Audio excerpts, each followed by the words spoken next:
Welcome back to the program. Apparently, the world today with Mike Ryan was having some technical issues, so we skipped this week, this Sunday, and I guess we'll reconvene next Sunday. So that's number one.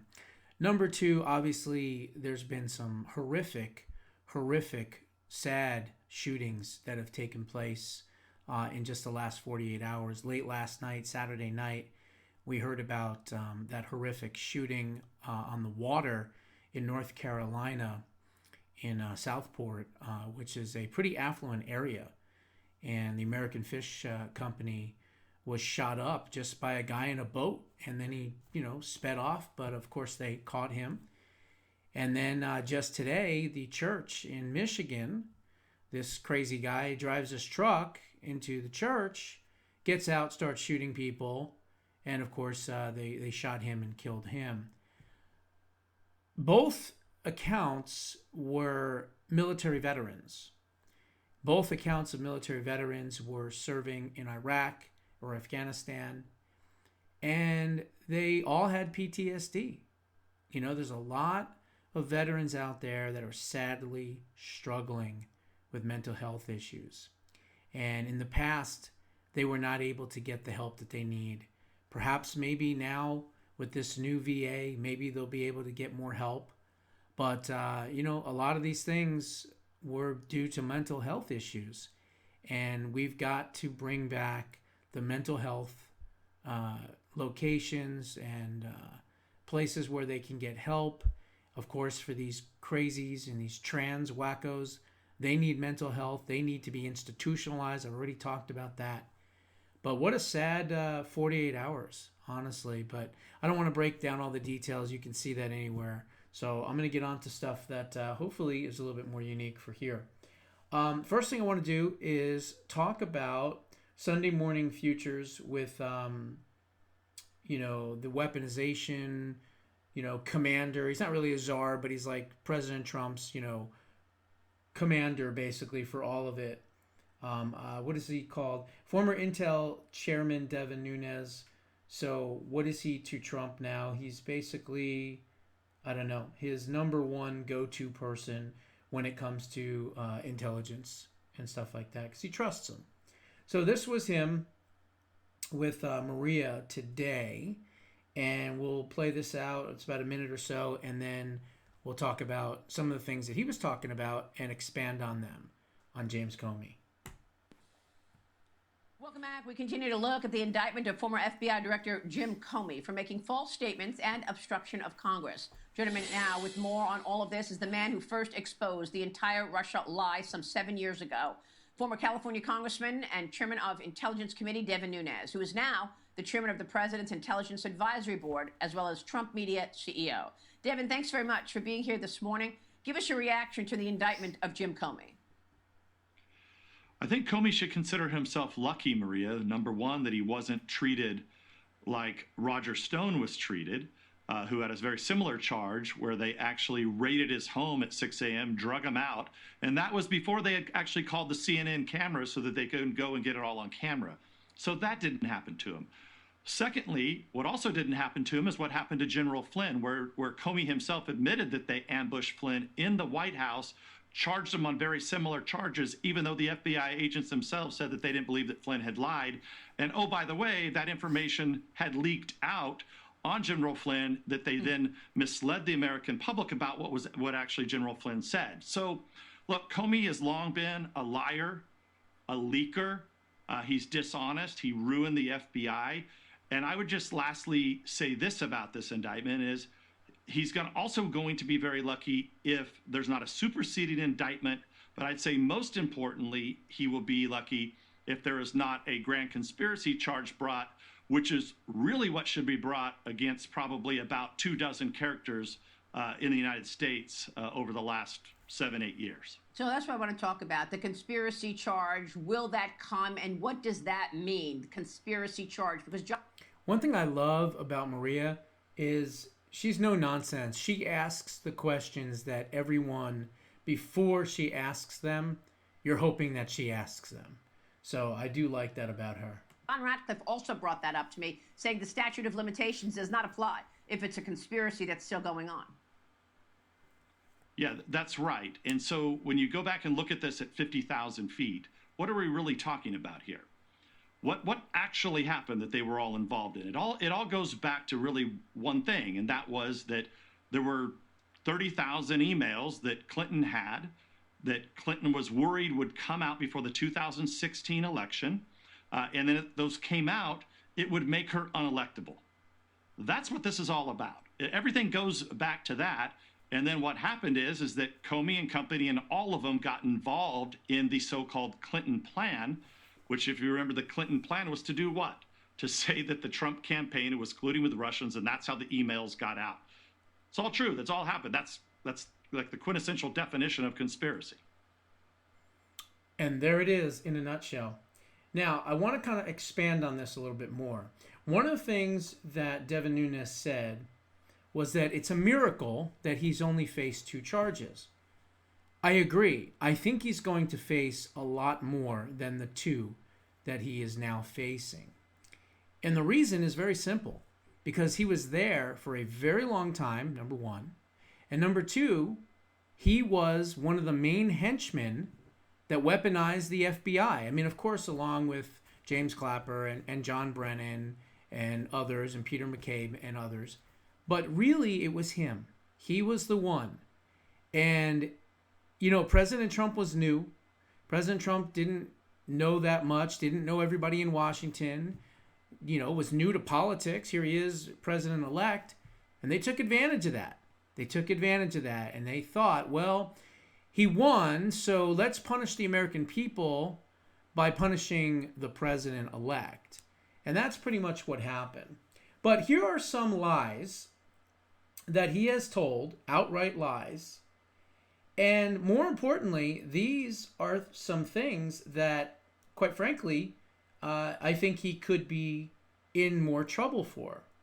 He lied about not leaking classified information. Well, he did leak classified information. He even admitted it to his confidant at the New York Times when he was in testimony. So that's number one. So that should be another charge right there. Then he says this. On the first page of the notes that were included in a congressional testimony that he was talking to Andrew McCabe about, the most damning piece of information from those notes of a meeting on January 6th, 2017, after getting the president-elect alone, Comey writes, quote, I then executed the session exactly as I had planned. In other words, he cannot deny, which is what he's trying to do, and say, oh, I didn't know about this. I never ordered these leaks. Well, there are notes, you idiot. There are notes that say, I then executed the session exactly as I had planned. Those are his notes. But the media doesn't do their job. The media doesn't talk about this. He then states that the reports, from which are most of them redacted, then says that he, quote, didn't want him caught cold by some of these details. On page 2, Comey writes, the Russians allegedly have tapes. Well, we know that they didn't have any tapes. They didn't have anything at all. It was all made up through the Christopher Steele dossier. So again, more and more and more lies. Then the president immediately said that this was false, but Comey never released this information. Comey says, I wasn't going to say that that wasn't true. Media like CNN had them. How do we know what he's protecting and what he's not protecting? According to his own notes, one of the things that we need to understand about Comey is Comey took lots of notes, okay? Lots of notes. And I am assuming that the DNI, Tulsi Gabbard, and the FBI and the Department of Justice more than likely have access to a lot of those notes. Remember, whistleblowers were coming forward to Chuck Grassley. Whistleblowers were coming forward to Devin Nunes. So this is something that has been in the works, but has been on pause because of the stolen election and the auto pen. But now it's starting to come out. Comey then admits that they were, quote, not investigating President-elect Trump, but it was said that they were investigating Russia. So again, he lies to President Trump, President-elect Trump, when he asks him, who are you investigating? He goes, oh, no, we're not investigating you, President-elect Trump. No, we're investigating Russia. And President Trump's going, what do you mean, Russia? What? I don't have anything to do with Russia. Oh, no, Russia hacked the election. Again, the entire lie. And they went and they used intelligence, false intelligence, I might add, to basically get the spy warrants, Carter Page, the whole bit. We don't have to go through it all. But even Michael Horowitz's report says that Comey was lying. So you not only have that, you have Andrew McCabe, his number 2, literally saying that he was told by Comey to do all of the things that Comey's saying now that he didn't do. So either Comey's lying or McCabe's lying, or they're both lying, but neither one of them can be telling the truth of and by themselves. There is a lie, and it is with Comey. Unreal. What else is in here? Then there's the part where he sets up, literally admits it, that he sets up Mike Flynn. He says that the Trump transition team was coming in, the other team was coming out. There was about a 3 to 4 day period somewhere in there where there was a lot of confusion. A lot of people were not in their positions yet. So I quote, I sent a couple of guys in. That is entrapment. That should be another charge. Unreal. And what else? Then we have, personally, I think he should be charged for incitement to violence for his little seashells on the beach routine with 8647. That would be nice to see as well. President Trump then asks McCabe whether he has a problem with the president, and then he asked Comey, and Comey said no, he's a true professional, and he has no problems at all, as they were setting up Trump. And remember, McCabe was a huge anti-Trump person as well. Comey then bashed former Republican attorney generals, but not the Obama attorney generals, Holder or Lynch. So again, he might have been a Republican in name only, but he was really, truly a globalist Democrat. President Trump then comes out and says that the dossier is obviously false, that Comey presented to him and asked him about. So in other words, they knew that they had a false dossier. He then has a separate meeting with President Trump in the Oval Office, and he says, Mr. President, we have this information about a dossier and all this information with you in Russia and, peeing on prostitutes in a hotel room in Moscow. Can you tell us anything about this? And of course, President Trump was like, I don't know what the hell you're talking about. I don't know anything about Russia. That's why Trump always goes back to that. And he goes, all of a sudden they're talking about Russia. I got nothing to do with Russia. Of course not, because all of it was false information. I'm telling you right now, he's most likely going to be caught up in a, quote, criminal conspiracy. And there is no statute of limitations to a criminal conspiracy.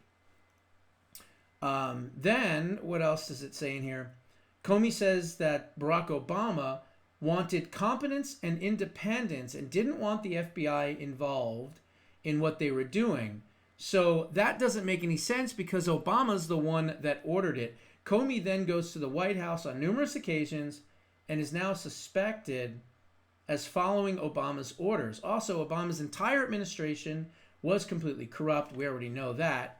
And they were the ones that set up the false intelligence. So basically what you had happen here, in a short way to put it, is Hillary's going to win.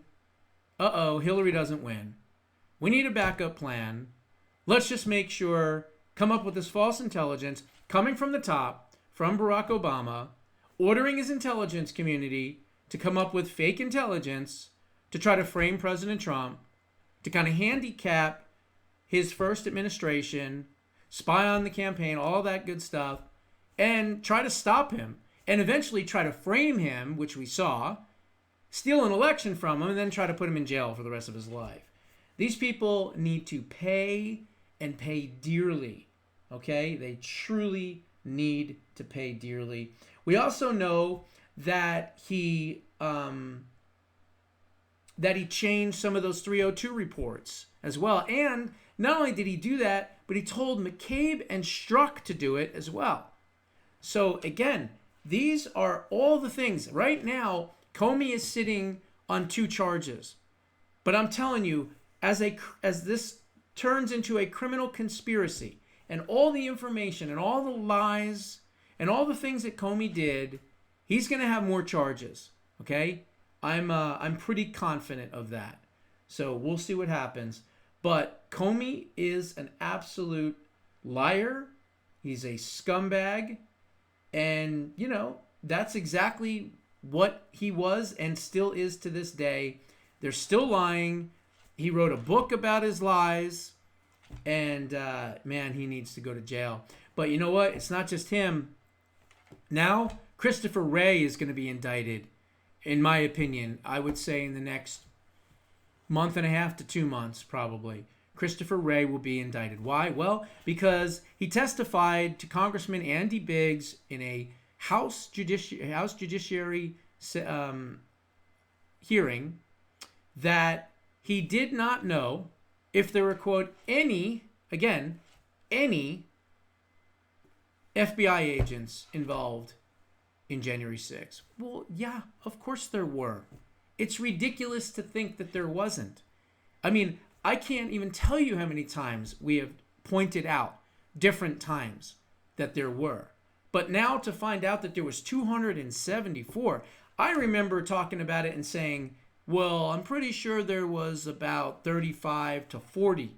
But no, that's been blown out of the water. And there's been so many instances of it as well. So when he was asked by Congressman Biggs, did you know or have any FBI agents in the crowd? He said no. Sorry, that's a felony. That's 1621, and he should be indicted for that, and he likely will. He likely will. So imagine that. Not one, but 2 former FBI directors could be going to jail very soon. Wow. Good job, Democrats. Holy cow.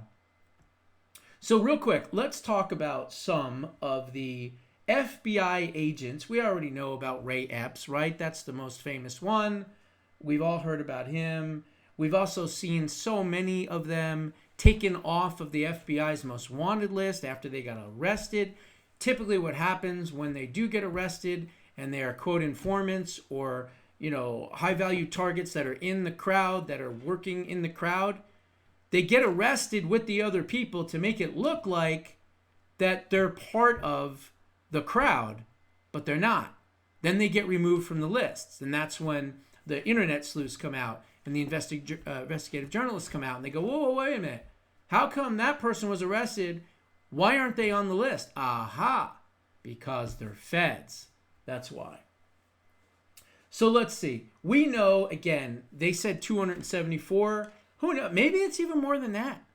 That's just one whistleblower that told Chuck Grassley how many people there were. So it could be even more. It could be 350, 400. Who knows? There was a lot of people there down at that time. So let's see.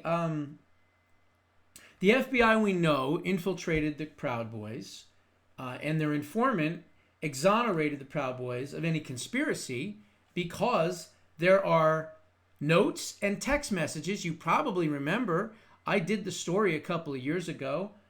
This was with, what's his name, Knowles, FBI informant James Knowles. His text messages literally show that not only is he an FBI agent, but he infiltrated the Proud Boys. See, they never would have been able to get to Enrique Tarrio and you know the rest of the Proud Boys if they didn't have an embedded FBI source, which of course they did. So that was a big one right there. And don't forget what they tried to do to Jeremy Brown, right? You remember that? They knocked on his door. They tried to recruit him to be an FBI informant. And he said, I don't think so. Slammed the door in their face, right? He was a Green Beret. And so then they reach out to him again. And they meet him at, I don't know, like a restaurant or whatever it was. And he told them again to go pound sand. He said, I'm not going to do it. I'm absolutely not going to do it. So what happened? After they left his house, after they tried the second time, he went on social media and told everybody that I did the story about it way back then as well. And then a couple months later, what did they do? They arrested him. They arrested him because he defied them for not being an FBI informant. Unbelievable. And then let's see, what else? There's a couple more here, major ones. What about the kid who was woke that set up his father, and his father ended up going to jail? Remember that story? Well, how do you think the kid set him up? The kid was working directly with the FBI, and the FBI put a wire on the kid, and he got him to talk about what was going on in his father, and then they went and arrested the father. And the kid put his father in jail. What a scumbag that kid is. Remember that one?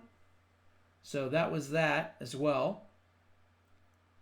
And then, of course, there was Luke Robinson, a.k.a. Ginger Gun, right? This was another armed January 6th protester with an earpiece dropped from the FBI's most wanted list. Good buddy of mine, Micaiah Jackson, who I've interviewed and I've known, good friend of mine here in Arizona. He's the one that figured this guy out, that he was an FBI agent. He had notebooks, he had everything. He had the gun, he had the whole gun on him and everything. And so yet another FBI informant. And then, remember this, there were at some point an infiltration. This was one of the craziest things. Obviously, you had Ray Epps. Ray Epps was the FBI informant that was screaming, you know, let's go into the Capitol, this and that. And then some people were like, wait a minute, Fed, he's a Fed, he's a Fed. He's like, I'm not a Fed, I'm not a Fed. Sure enough, we know that he was indeed a Fed. Some folks in Arizona went out to his place and confronted him, and he wouldn't talk to them. And within 2 days, he was gone. The house was empty. He went in his motor, what do you call this thing? Motor vans, whatever. Mobile homes, whatever. Not mobile homes, the motor homes. And he took off across the country with his wife and his dog. No one knew where he was at, or anything. He just took off. Now, why would he take off if he wasn't an FBI informant? So, of course, there was that one. But the worst was probably the ones that actually infiltrated. This is so sick. They infiltrated the Proud Boys, and more importantly, their defense teams. You actually had an infiltration of FBI agents on the defense teams of some of these J6ers. So insane. So insane. Let's see. That one was right here. Let me see. Let me grab it. Whoops. There it is. Nope. There it is. Here it is. Right here. Yeah. Here we go. So they had at least 3 FBI informants, embedded federal operatives inside the defense team of nonviolent January 6th prisoner and former U.S. Marine Zachary Ryle. The lawless FBI was caught infiltrating the defense teams of the January 6th protesters. Just insane. Think of how sick these people were and how bad they wanted to put conservatives and patriots behind bars for the rest of their lives on trumped up bullshit charges. I mean, it's unbelievable. I've said this before. I'll say it again. How many people were charged with U.S. Code 182383? None. What is that charge? It is what? It is exactly what they say it's supposed to be, but it's not. It's insurrection. And guess what? There was no insurrection.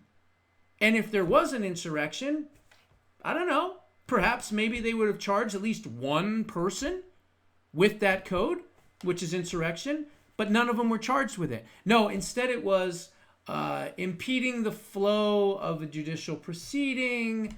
What was another one? Something else. Violent entry, really? The doors opened from the inside. There was no violent entry. They were let in. They were entrapped. It was a Fedsurrection, as I've said.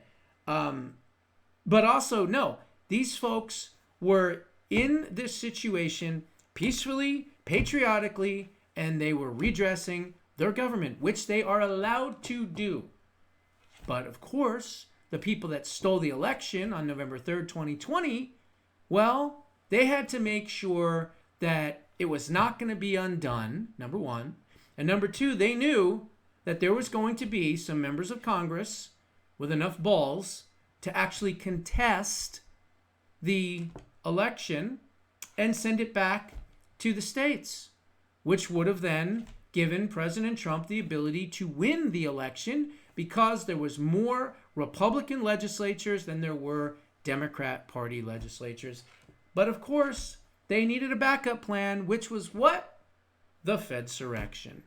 I mean, this whole thing is so easy to see. You know, Stevie Wonder could see this. It's unbelievable. But to know that they infiltrated the defense teams, I mean, none of these trials were fair. That should have been null and void for all the trials just from that alone. But they didn't care. It wasn't about that. It was, how dare you try to stop us from stealing the election. I'll show you. You don't stop us from stealing an election, we're going to put you in jail because you contested the fact, and that you know for a fact that the person in the White House is illegitimate. That's what it's all about. That's what it's all about. What about this one? Another Fed operative drove Proud Boys leader Enrique Tarrio to a meeting with other Oath Keepers and the leader of the Oath Keepers, Stuart Rhodes. And that was the day before, on January 5th, so that they could build a false narrative against the group, infiltrate them, and of course try to take them out and take them down. So crazy what they did. And then there was the scaffolding guy. Remember him? He disappeared too. Numerous undercover DC police officers infiltrating the Trump crowd on January 6th, and video showing them urging protesters to, quote, climb scaffoldings and move forward to the U.S. Capitol. Then you had people with fake badges and real badges. Then you had certain people with military tattoos that were found on their arms, on their hands. And then you had Megan Paradise, who was a Wray'S female clone caught on a megaphone directing Trump supporters into the U.S. Capitol, then broke into Pelosi's office, filmed the whole thing, but was never arrested, was never put on an FBI's list. Because why? Because they were informants, because they were part of the FBI. So that's just some of the examples. Now, if there's 274 FBI informants that were in that crowd that day, wow. That means that, and I wasn't there, obviously, but the people that were there, that means that 1 out of every 5 or 6 people you were talking to that day was likely a FBI agent pretending to be MAGA so that they could take you down. Sick. But that's what a weaponized Department of Justice and an FBI does to people. And that's why we are cleaning it up, and we've got to hold these people accountable. President Trump went absolutely crazy when he heard about the fact that there was 274 FBI agents and assets in the crowd that day. So what does that mean? Well, it means that the Department of Justice is moving in that direction, and I believe they're going to start indicting some of the people that were involved in the whole setup, including a lot of the FBI agents, not just firing them and stripping them from their security clearances and all that. No. I think you're going to see a full-on investigation. Perhaps maybe we'll even get another January 6th committee, a real one, where they can actually show real evidence. and put all these people in jail. We can start with Liz Cheney, Adam Kinzinger, Benny Thompson, and I don't know how many others were part of that whole setup. But that's exactly what it was. And I'll leave it with this. November 3rd, 2020 was the insurrection. And of course, January 6th, 2021 was that cover-up. Those are my thoughts. What are yours? Put them down in the comments below. We'll see you in the next one.